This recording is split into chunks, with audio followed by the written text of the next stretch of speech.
السلام علیکم ورحمۃ اللہ وبرکاتہ۔ محترم ناظرین، آج کی جو صورتحال ہے بچوں کو زندہ درکور کرنے کے تعلق سے، وضع حمل گرانے کے تعلق سے، اس کے بارے میں اللہ تعالی ارشاد فرماتا ہے وَلَا تَقْتُلُوا أَوْلَادَكُمْ خَشْيَةَ إِمْلَاقٍ نَحْنُ نَرْزُقُكُمْ وَإِيَّاهُمْ۔ تم اپنے اولاد کو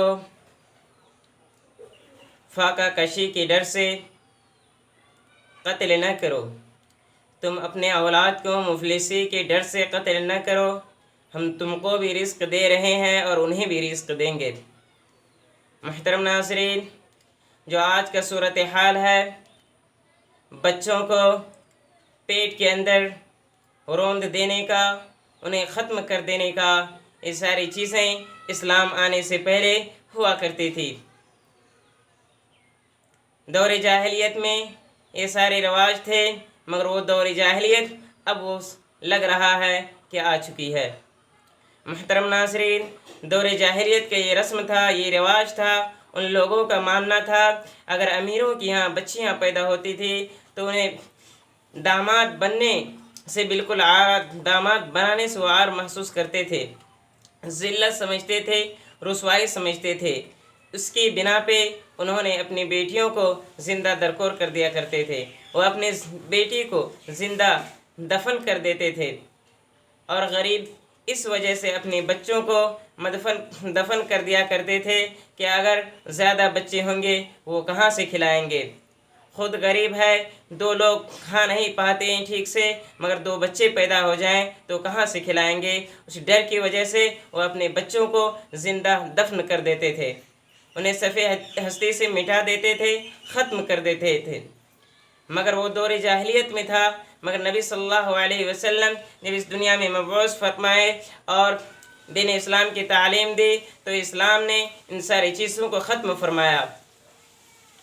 ان بچوں کو درکور کرنے جیسی گھناؤنی چیز کو اسلام نے بالکل ختم کر دیا اور صفحہ ہستی سے ناپید کیا ہے۔ مگر اللہ تعالیٰ نے اس کے بارے میں قرآن میں فرماتا ہے تم اپنے اولاد کو تنگی کی وجہ سے قتل نہ کرو، ہم تم کو بھی رزق دے رہے ہیں اور ان کو بھی رزق دیں گے۔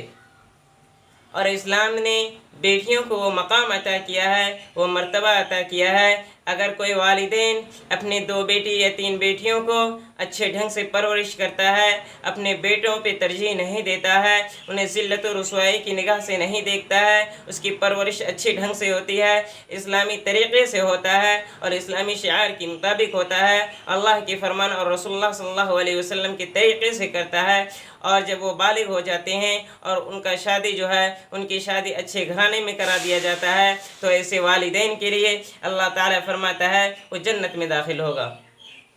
اللہ کے رسول فرماتے ہیں کہ وہ جنتی ہے جو اپنے بچوں کو، اپنی 2 بیٹیوں یا 3 بیٹیوں کو اچھے ڈھنگ سے پرورش کرتا ہے اور اسے سن بلوغ پہنچنے کے بعد وہ اچھے گھرانے میں شادی کرتا ہے تو والدین جنتی ہے۔ مگر آج کا صورتحال یہ ہے ہمارے دو ایک نعرہ چلا ہے جس نعرے کے تحت ہم مسلمان بھی گمراہ ہو رہے ہیں اور غیر تو گمراہ ہیں ہی ہیں، مگر ساتھ ہی ساتھ امت مسلمہ بہت بڑی گمراہی کے شکار ہو چکے ہیں۔ آج دنیا کے اندر نہیں بلکہ ہمارے سماج کے اندر نہیں بلکہ پوری دنیا کے اندر یہ رواج عام ہو چکی ہے، غیروں نے عام کیا ہے، اس پر کام کیا ہے، جس کا نتیجہ ہے ہر گھر کے لوگ یہی چاہتے ہیں ہمارے صرف 2 بچے ہوں، 3 بچے ہوں، 4 بچے ہوں، اس سے زیادہ نہیں۔ آج ہمارا صورتحال یہ ہے، اللہ تعالیٰ نے ہمیں جو صحت دی ہے، ہمیں جو صحت یابی جیسے طاقت عطا کیا ہے، نعمت عطا کیا ہے، ہم اس طاقت کو برباد کر دیتے ہیں۔ محترم ناظرین، آج جو ہم ماڈل طریقے سے اپنے بچوں کو پیٹ میں ضائع کرتے ہیں، ختم کرتے ہیں، اس کے بارے میں وہ بچہ بالکل ناقصور ہوتا ہے، بے قصور ہوتا ہے۔ جب حمل ٹھہرتا ہے تو جاننے والے اس حمل کو ضائع کروا دیتے ہیں، ختم کروا دیتے ہیں۔ وہ چاہتے ہیں دنیا میں आँख खोलने से बेहतर है कि पेट के अंदर ही उसे दफन कर दिया जाए, ख़त्म कर दिया जाए। इस दुनिया में आने देने की ज़रूरत नहीं है। अगर दुनिया में आएगा, लोग देखेंगे, हमें शर्मसार करेंगे, हम उसको कहाँ से खिलाएंगे? जो हम अपना पेट नहीं भर पाते हैं, उन्हें कहाँ से परवरिश कर पाएंगे? उसका तालीमी फ़ीस कौन बर्दाश्त करेगा? उनके अखराजात कौन बर्दाश्त करेंगे? इस डर की वजह से उसे दुनिया में आने तक नहीं दिया जाता है। मुहतरम नाज़रीन, वो बच्चा जो बेकसूर है, उन्हें दुनिया में आने नहीं दिया है। जान लो, अल्लाह रब्बुल आलमीन जब किसी औलाद को भेजता है, जब अपने किसी की विलादत होती है, उसकी विलादत से पहले अल्लाह ताला उसकी तकदीर लिख देते हैं। उसके सारे नाम, उनका जो है रजिस्टर तैयार कर दिया जाता है। वो क्या खाएगा, क्या पहनेगा, कहाँ पैदा होगा, कहाँ मरेगा, अल्लाह ताला जो है सारी चीज़ें को तकदीर में लिख दिया जाता है। मगर उसके बावजूद हम उम्मत मुस्लिमा के लोग ना जानने की वजह से और जान कर भी इन सारी चीज़ों को ठुकरा देते हैं, ललकार देते हैं, तकदीर को मानने से इनकार कर देते हैं। मुहतरम नाज़रीन, कल ये बच्चा जो हमने पेट में ज़ाय किया है, हमारे सामने कल क़यामत के दिन खड़ा होगा और अल्लाह ताला से कहेगा, ए अल्लाह, बताइए मेरे वालिदैन से पूछिए मेरा क्या कसूर था, मुझे उन्होंने दुनिया में आने नहीं दिया, हमें पेट के अंदर ही दफन कर दिया, हमारे ख़त्म कर दिया, मिटा दिया। मैंने क्या कसूर किया था? मैंने उसे क्या ज़िक पहुँचाई थी, क्या तकलीफ़ पहुँचाया था? बताइए उस वक्त अल्लाह के सामने आप क्या जवाब देंगे? ज़रा सोचिए। मुहतरम नाज़रीन, इन चीज़ों पे हमें गौर करने की ज़रूरत है। वही सारी चीज़ हमारे समाज के अंदर भी बहुत तेज़ी के साथ पनप रही है और फैल रही है। सिर्फ 2 बच्चे 3 बच्चे पे हम ऑपरेशन करवा लेते हैं, इंजेक्शन लगवा लेते हैं, और जितने भी हथकंडे होते हैं बच्चे को ख़त्म करने का, बच्चे को रोकने का, दुनिया में आने से पहले उन्हें दरकोर करने का, सारे हथकंडे अपनाते हैं। सिर्फ जवानी की मस्तानी और जवानी की सेहत याबी 10 वर्ष तक ही रह जाती है। उस इंजेक्शन का और उन ऑपरेशन का और उन दवाइयाँ का असर ये होता है कि अल्लाह रब्बुल आलमीन उसी दुनिया ही में बतौर अज़ाब के तौर पे उस वालिदैन को, उस माँ को दिखा देता है। कभी हैज़ा की शक्ल में, कभी तरह तरह की बीमारियां की शक्ल में, जो सेहतयाब होती है। 10 वर्ष बिल्कुल जवानी में मस्ती और मौज करती है, मौज व मस्ती करती है। 10 वर्ष के बाद, 30 और 35 साल के बाद उसकी सेहत ढलना शुरू हो जाता है। वो तरह तरह की बीमारी की शिकार हो जाते हैं, उसकी सेहत ख़राब हो जाता है। पेट के मरीज़, दिल के मरीज़, न जाने कैसे कैसे अमराज उनके जिस्म में पैदा होते हैं, और जिसकी वजह से उसकी सेहत बिल्कुल बर्बाद हो जाती है। उन्होंने सिर्फ 10 वर्ष की मौजों को देखा, 10 वर्ष की खुशहाली को देखा, और उनके बाद अपनी सारी ज़िंदगी को बर्बाद कर देता है।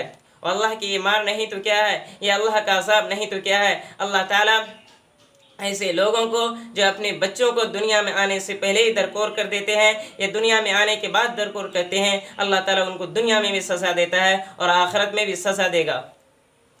और इसके बारे में आता है, ऐसे औरतों की नमाज जनाजा तक नहीं पढ़ने का हुक्म दिया जाता है। मगर अफसोस की बात यह है कि हम सारे लोग उनके जनाजे में भी शरीक होते हैं, उनके हर मुसीबत और हर आजमाइश में भी साथ होते हैं और उनके लिए दुआ करते हैं। मुहतरम नाज़रीन, हमें औलाद कम से कम ज़्यादा से ज़्यादा पैदा करने की ज़रूरत है, ताकि हमारे इस्लाम गालिब हो, इस्लाम की नुमाइंदगी कर सके और इस्लाम को फैला सके। मुहतरम नाज़रीन, बिल्कुल गुरबती से डरने की ज़रूरत नहीं है, रिस्क के डरने से ज़रूरत नहीं है, इसलिए कि अल्लाह ताला ख़ुद वादा करता है, जिस तरह हम तुमको खिला रहे हैं हम उनको भी खिलाएंगे। अगर वो बंदा आता है, कोई बच्चा दुनिया में आँख खोलता है, अल्लाह ताला उसके रिस्क को लिख देता है, उसको रिस्क देने का ज़रिया बना देता है। अल्लाह ताला गैब से भी मदद करता है, और उसके तरह तरह से तरीक़े होते हैं रिस्क देने का। वो अपने सारे तरीक़े से उस बंदे को रिस्क पहुंचाता है।